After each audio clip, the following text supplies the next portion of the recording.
viewers, welcome to my YouTube channel Believe in Therapy. I am Neha and today discuss about for principles of exercise therapy.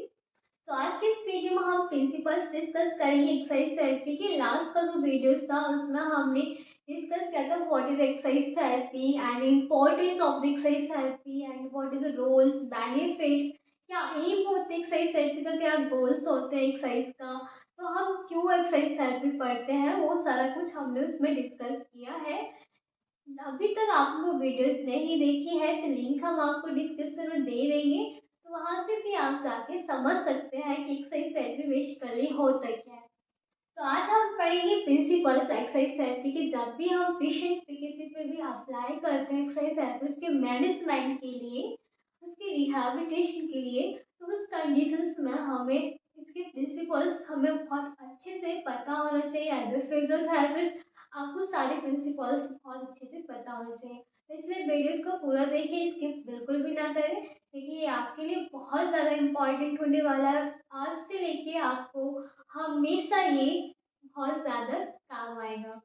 तो first of all हम जो principles पढ़ते हैं वो two types के होते हैं, mechanical principles and mechanics of the movements. तो टू टाइप के पढ़ेंगे।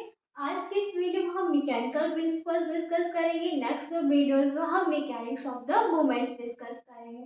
तो फर्स्ट जो हमारा प्रिंसिपल है force and then tension and gravity and centre of gravity, line of gravity, base and equilibrium and last is fixation and stabilisation. तो ये सारे प्रिंसिपल्स होते हैं जो हम अप्लाई करते हैं पेशेंट में जब भी उसे ट्रीट कर रहे होते हैं, और इन सारे प्रिंसिपल्स को हमें हमेशा याद में रख के ही पेशेंट को ट्रीट करना होता है। First is force.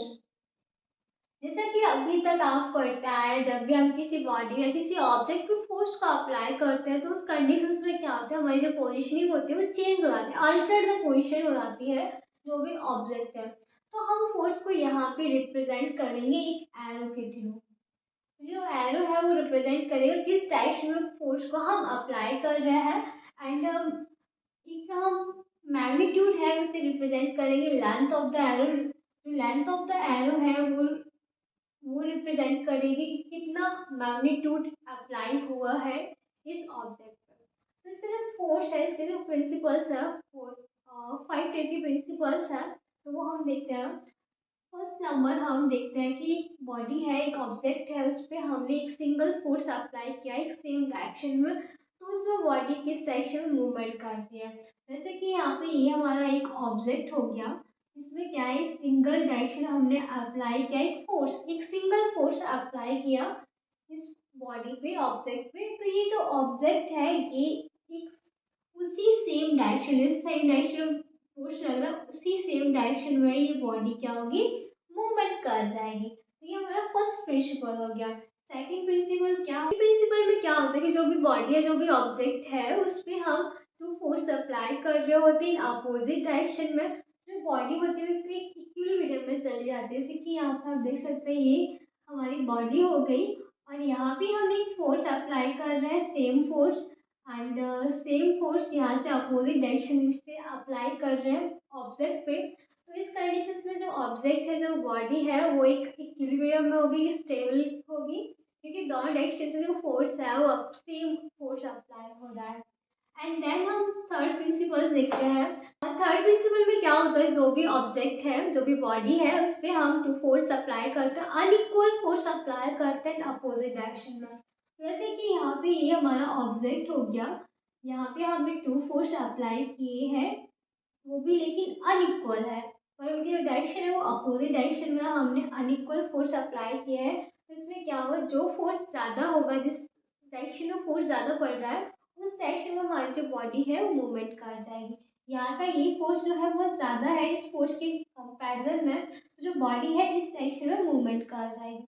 And then हम पढ़ते हैं लास्ट हमारा जो प्रिंसिपल है, उसमें क्या होता है कि जब भी हमारी बॉडी पे तो अनइक्वल फोर्स पड़ता है अपोजिट डायरेक्शन में, तो उस कंडीशन में हमारी जो बॉडी होती है वो रोटेट कर जाती है। तो यहाँ आप देख सकते हैं ये हमारी बॉडी है, यहाँ पे जो फोर्स पड़ रहा है इस एक अपोजिट डायरेक्शन में फोर्स पड़ रहा है, एंड किसी भी एरिया पे फोर्स पड़ रहा है, इससे क्या होता है यहाँ पे आप देख सकते हैं ये जो बॉडी है इस पे फोर्स पड़ रहा है इस डायरेक्शन में, एंड ये जो बॉडी का जो अपर एंड है इस पे यहाँ फोर्स पड़ रहा है इस डायरेक्शन में। तो इस अपोजिट डायरेक्शन में फोर्स पड़ रहा है, तो इसमें क्या होता है कि जो बॉडी है वो रोटेट कर जाती है, इस टाइप से जो बॉडी होगी वो रोटेट कर जाएगी फोर्स के अकॉर्डिंग। तो ये तो हो गया हमारा प्रिंसिपल ऑफ फोर्स, जैसे हमने यहाँ पे एरो से रिप्रेजेंट किया। आई होप आप समझ गए होंगे। जब भी हम पेशेंट पे ट्रीट कर रहे होते हैं तो इस ही फोर्स को अकॉर्डिंग हम उसे ट्रीट कर सकते हैं, एक्सरसाइज करा सकते हैं, मैनुअली हम उसे ट्रीट कर सकते हैं। तो सेकंड प्रिंसिपल है वो हमारा टेंशन। ये टेंशन वो नहीं है जो हम मेंटली स्ट्रेस लेते हैं, ये टेंशन जो होता है वो हमारी बॉडी में हमारी मसल्स में जनरेट होता है। तो हम इसे चेक करते हैं जब भी कोई पेशेंट को हमें ट्रीट करना होता है, तो उससे पहले हम उसकी टेंशन को चेक करते हैं।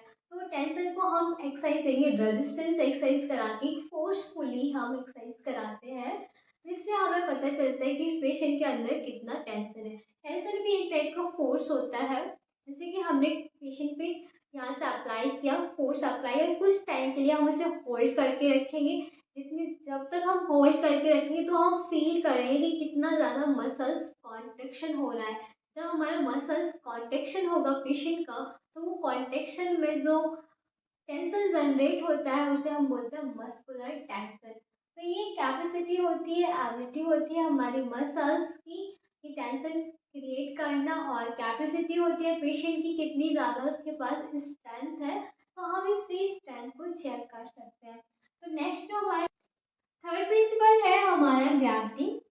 जैसे कि अभी तक हम लोग पढ़ते आए हैं, ग्रेविटी हर एक बॉडी हर एक ऑब्जेक्ट पे पड़ती है, जो कि ग्रेविटी क्या करती है हमारी बॉडी को अट्रैक्ट करती है direct to the earth.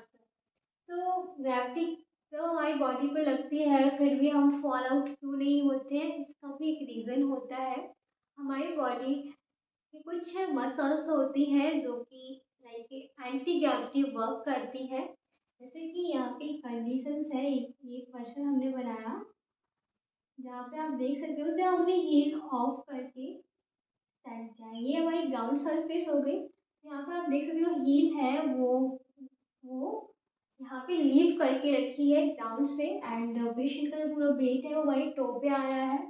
Heal of करके रखा तो यहाँ पे हमें गिरने के चांसेस थोड़ा ज़्यादा होते हैं, क्योंकि ये जो पोजीशन होती है थोड़ा सा टिपिकल होती है। तो वहाँ पे हमारी एंटी ग्राविटी मसल्स होती है, मीन्स जो हमारी काफ मसल्स होती हैं, जो काफ मसल होती है वो वर्क करती है लाइक एंटी ग्रेविटी, जो कि हमें स्टेबिलिटी प्रोवाइड करती है स्टैंडिंग पोजीशन में। कुछ टाइम बाद क्या होता है, ये काफ मसल्स जो होती है वो रिलैक्सेशन पोजीशन में चली जाती है। तो उसके बाद एक पोजीशन हम लेते हैं जो कि होती है रिलैक्सेशन पोजीशन में, जो हम स्टैंड करते हैं वो होती है इरेक्ट पोजीशन। मीन्स ये हमारी ग्राउंड सरफेस हो गई और ये हमारी इरेक्ट पोजीशन हो गई। जब हमारी काफ मसल्स रिलैक्स पोजीशन में चली गई तो हमने एक हमें पोजीशन ले ली जिसे हमने बोला एक इरेक्ट पोजीशन, एनाटॉमिकल पोजीशन, जो कि हम स्टैंड कर सकते हैं। तो ये हमारी ग्रेविटी होती है, हम हमारी बॉडी पे पड़ती है, सराउंडिंग एरिया में जितने सारे ऑब्जेक्ट होते हैं हर किसी पे पड़ती है और उसे अट्रैक्ट करती है अपनी साइड। नेक्स्ट जो हम पढ़ते हैं प्रिंसिपल वो हमारा है centre of gravity. Centre of gravity means एक हमारा एक पॉइंट होता है, एक सेंटर होता है जिसपे ग्रेविटी लगती है अर्थ से। तो वो सेंटर ऑफ ग्रेविटी जो हमारे जो ह्यूमन बॉडी में एनाटॉमिकल पोजीशन में होती है, एनाटॉमिकल पोजीशन ये हो गई। तो यहाँ पे जो हमारा सेकंड सैक्रल वर्टिब्रा होता है, सेकंड सैक्रल वर्टिब्रा, तो उसपे जो वो हमारा पॉइंट होता है जिसे बोलते हैं हम सेंटर ऑफ ग्रेविटी। मीन्स ये हमारी ग्रेविटी का सेंटर, ये वेरी करता है पर्सन टू पर्सन।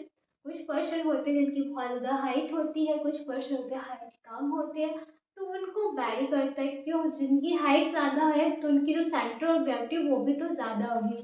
सपोज एक पर्सन ये है एंड एक पर्सन ये है, तो इसका सेकंड सर्कुलर वर्टिब्रा आएगा यहाँ पे आएगा, और इसका जो सेकंड सर्कुलर वर्टिब्रा है वो यहाँ आएगा, और ये हो गई हमारी ग्राउंड सरफेस मीन्स अर्थ।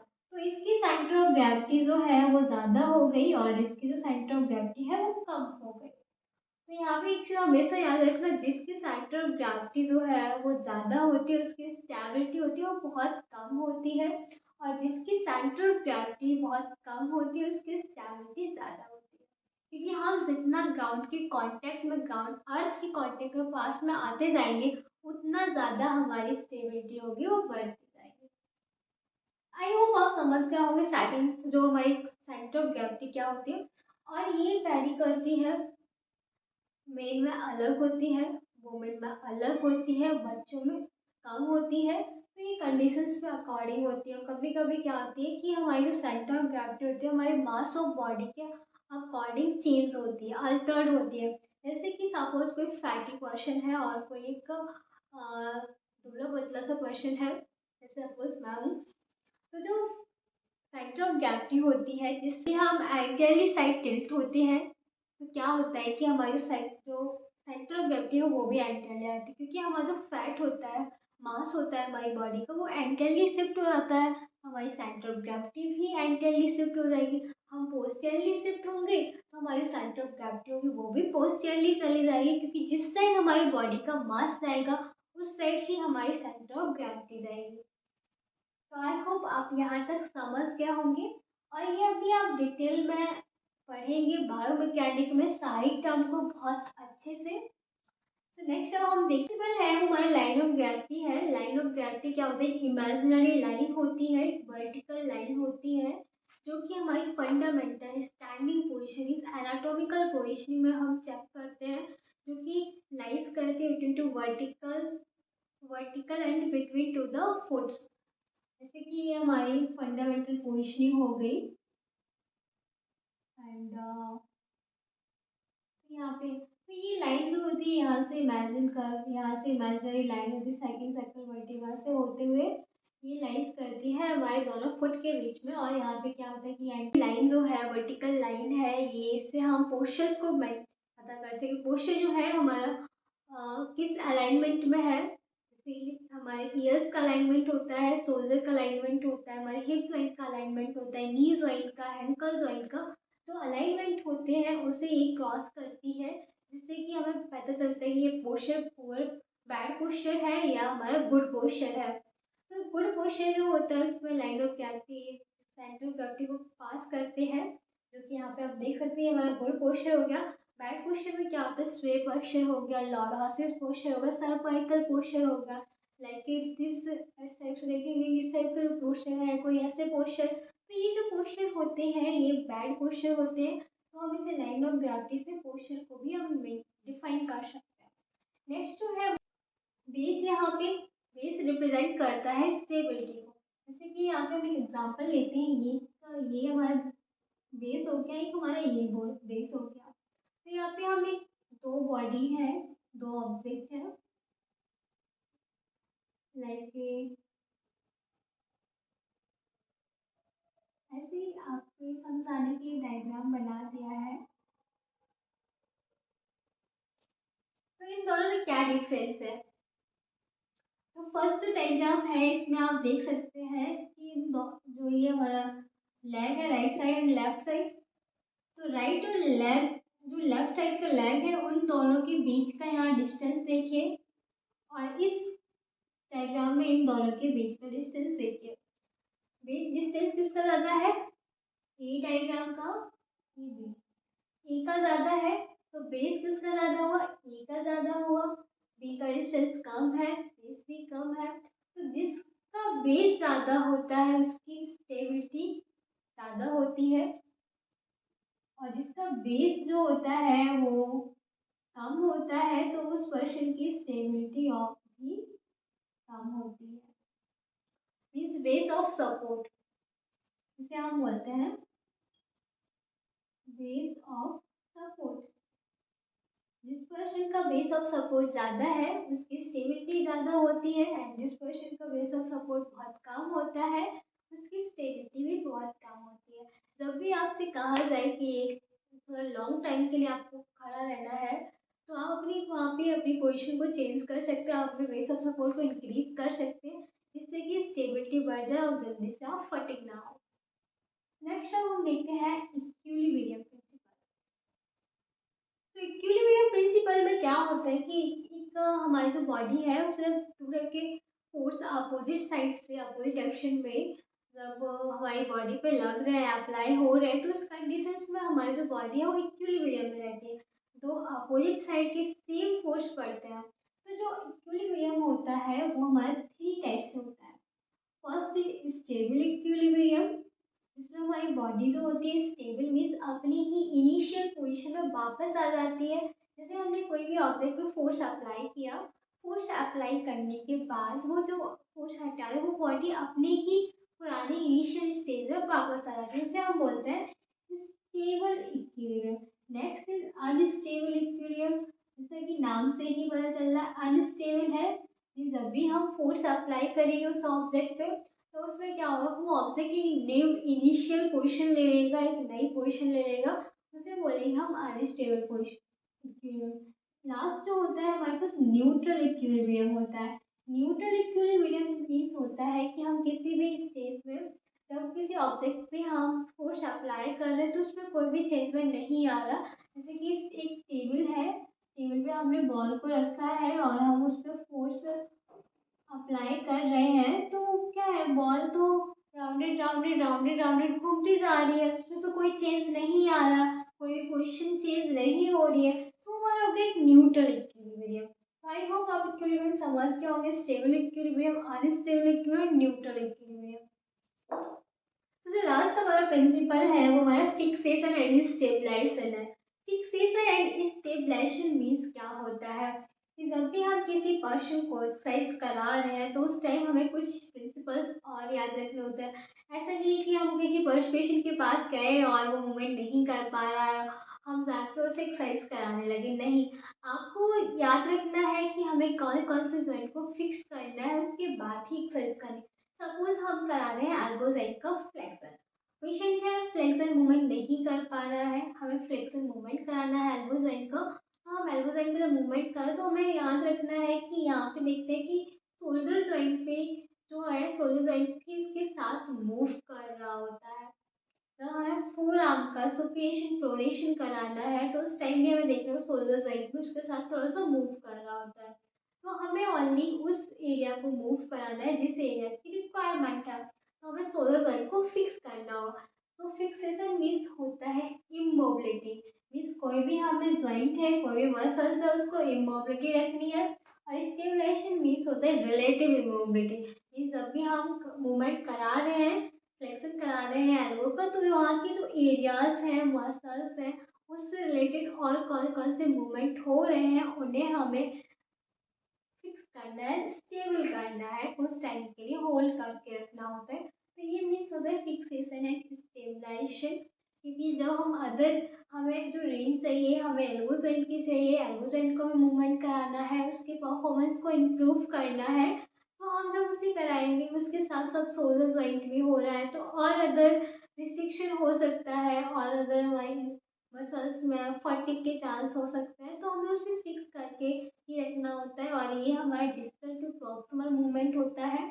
सबसे पहले हम डिस्टली मूवमेंट कराएंगे लाइक फिंगर का फ्लेक्शन एक्सटेंशन पार्शियल मूवमेंट कराएं, उसके बाद हम आएंगे मेटाकॉर्पस का वो, एंड उसके बाद रिस्ट जॉइंट का मूवमेंट एंड देन हम एल्बो जॉइंट का एंड देन शोल्डर जॉइंट का।